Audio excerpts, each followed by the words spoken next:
recherche si j'ai un contact dans la société. Dans le cas contraire, j'appelle la société puis je transmets mon dossier de candidature.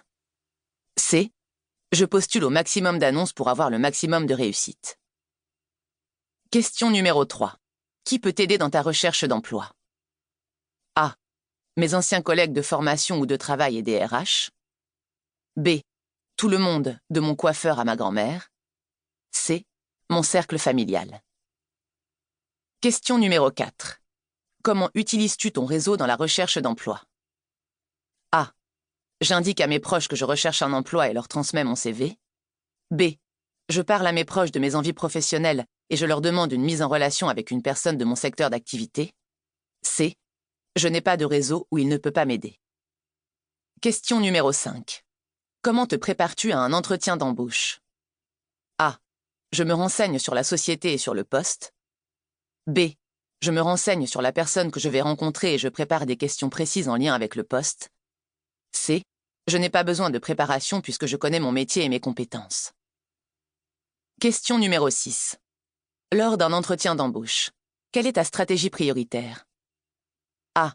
Je mets en avant mes compétences professionnelles. B. J'essaie de créer un feeling professionnel avec le recruteur. C. Je m'applique à cacher mes lacunes. Question numéro 7. Tu as passé un entretien.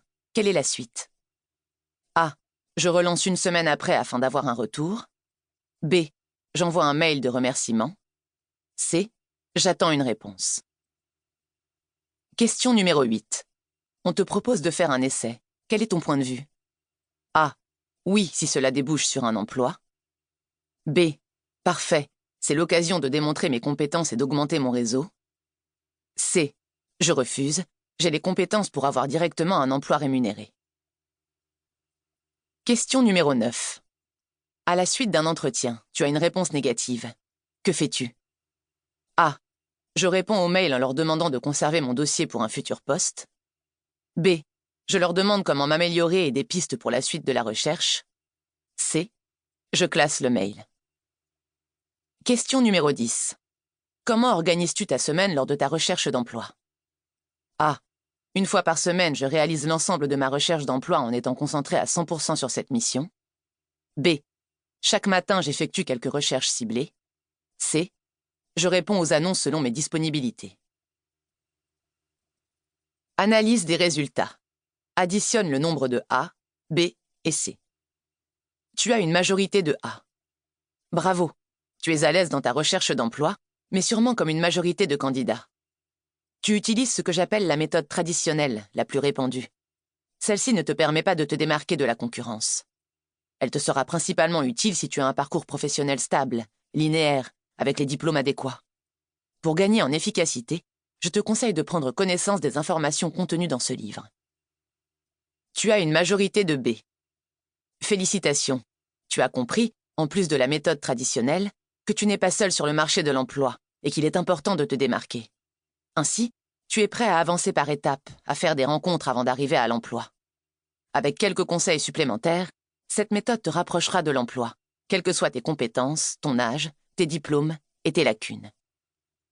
Tu as une majorité de C. Bien joué, tu viens de réaliser un bel investissement pour la suite de ta carrière professionnelle en achetant ce livre. Je te conseille d'écouter attentivement chaque chapitre. La recherche d'emploi requiert des compétences à part entière. Il est normal que tu ne les aies pas si tu viens d'un autre domaine, si tu n'as jamais eu à dénicher un emploi, ou si tu n'as pas été confronté à cette situation depuis longtemps. Chapitre 1. Te rendre compte de la vérité. A. Le CV, ennemi public numéro 1. Lorsque tu vas commencer tes recherches d'emploi, tout le monde te demandera ton CV. C'est culturel, notamment en Europe. Certains pensent ainsi t'aider, et d'autres utiliseront cela comme excuse pour ne pas aller plus loin dans la discussion. Néanmoins, tu dois bien réfléchir, prendre du recul, et te demander si ton CV sera ton atout numéro 1. La concurrence. Pour savoir s'il est pertinent de postuler avec un CV, il suffit de te mettre à la place d'un recruteur. Pour certains postes, un recruteur reçoit 300 dossiers. Il est ainsi pratiquement impossible d'être le meilleur pour un poste. De plus, comment te démarquer en utilisant la même méthode que l'ensemble des postulants? En ajoutant une photo de toi, des couleurs, en jouant sur l'esthétisme?